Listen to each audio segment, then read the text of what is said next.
चलो एवरीवन, आप सबका फिर से वेलकम है biblical to seekers Hindi YouTube channel में। अमेरिका में भीषण आग, बिजलियों की कड़कड़ाहट और चीन में नदी के पानी का लाल हो जाना या लहू में तब्दील हो जाना, ये है परमेश्वर की चेतावनी।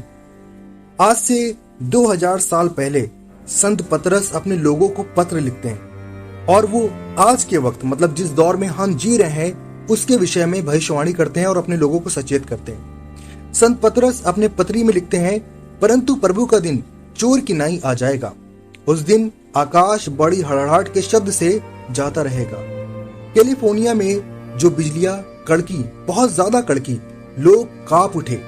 लेकिन अभी इससे कहीं ज्यादा बिजलियों की कड़कड़ाहट या हड़हड़ाहट हमें सुनना है। आगे वो बोलते हैं, और तत्व बहुत ही तप्त होकर पिघल जाएंगे। आप जानते हैं कि ग्लेशियर पिघल रहा है। और वो बोलते हैं, और पृथ्वी और उस पर के काम जल जाएंगे। आज दुनिया में आप जानते हैं कि जलाने के बहुत तरीके हैं। हमारे पास में न्यूक्लियर्स हैं।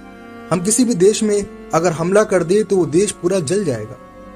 ये परमेश्वर का दास आज से 2000 साल पहले ग्लोबल वार्मिंग की नबूवत कर रहा है। उस वक्त में पेट्रोल नहीं था, डीजल नहीं था, उस वक्त में गैस नहीं थी जिसपे खाना पकाया जाता है, उस वक्त में एरोप्लेन नहीं था, उस वक्त में वो संसाधन नहीं थे जिसमें आग का या बिजली का बहुत ज्यादा प्रयोग होता हो। उस वक्त में कंपनियां नहीं थी।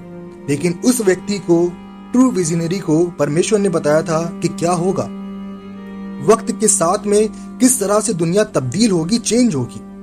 और जिस प्रकार से संत पतरस ने लिखा था वो आज हमारे वक्त में पूरा हो रहा है। गर्मी बढ़ रही है, ग्लेशियर पिघल रहा है।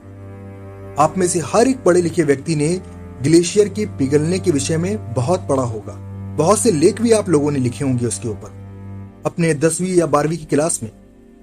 आगे संत पतरस बोलते हैं, तो जब ये वस्तुएं इस रीति से पिघलने वाली हैं तो तुम्हें पवित्र चाल चलन और भक्ति से कैसा मनुष्य होना चाहिए। संत पतरस साहब बोलते हैं कि ये सब कुछ पिघल जाएगा, सब कुछ बर्बाद हो जाएगा।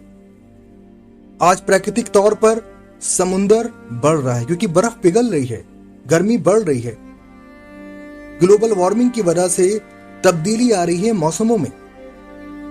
लेकिन संत पतरस हमें क्या बोलते हैं? वो बोलते हैं, तो तुम्हें पवित्र चाल चलन और भक्ति में कैसे मनुष्य होना चाहिए। हमें हमेशा तत्पर होना चाहिए कि हम परमेश्वर के पवित्र चाल चलन का अनुसरण करें, हम उसकी भक्ति के अनुसार अपने जीवन को व्यतीत करें। संत पतरस आगे बोलते हैं, और परमेश्वर के उस दिन की बाट किस रीति से जोना चाहिए और उसके जल आने के लिए कैसा यत्न करना चाहिए, जिसके कारण आकाश आग से पिघल जाएंगे और आकाश के गढ़ बहुत ही तप्त होकर गल जाएंगे।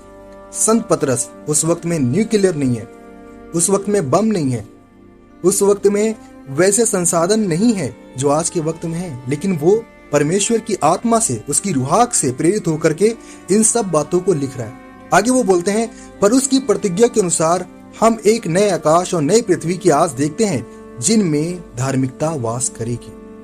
ये हमारा घर होगा, हर एक उस व्यक्ति का जो परमेश्वर की धार्मिकता के अनुसार अपने जीवन को व्यतीत करता है।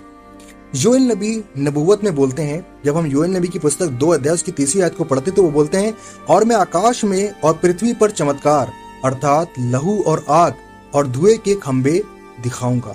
और आज आप देखें कि ऐसा हो भी रहा है, दुनिया देख रही है और ये सब कुछ आपकी आंखों के सामने है।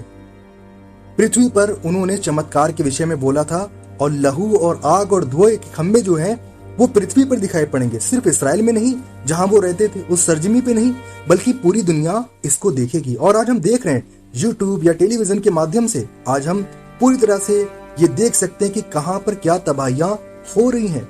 आपके सामने फुटेज हैं और दुनिया आज इसके द्वारा देख रही है कि किस प्रकार से हम इंसान बर्बादी की तरफ बढ़ रहे हैं।